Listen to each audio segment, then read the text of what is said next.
I remember my parents didn't quite get along. The only time my parents interacted with each other was when they were shouting and screaming.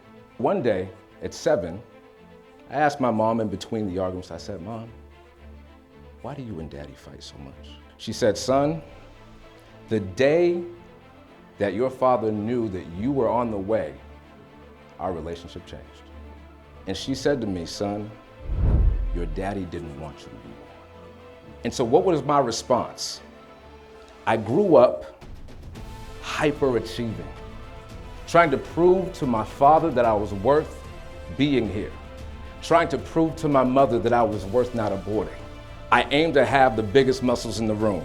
I aimed to have the most achievements on record. So now fast forward to February of 2022.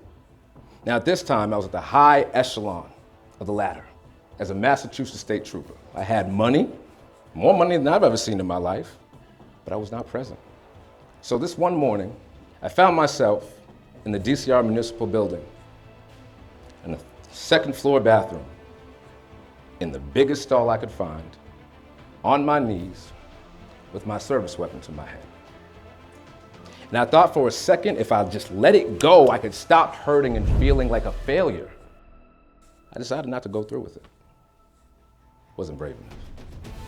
So my cousin, he told me about something called the Men's Winning Circle. And he says, "We're going to a conference in March, you should come with us." So I did. And the topic of it was the father wound. And at the end, he asked us to call our dads, to text them and tell them that we forgive them and that everything that he did was all that he could do.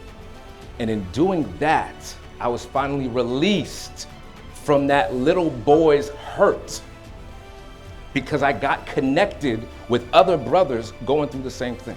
And as long as you were connected, you were present. That's my time. Thank you.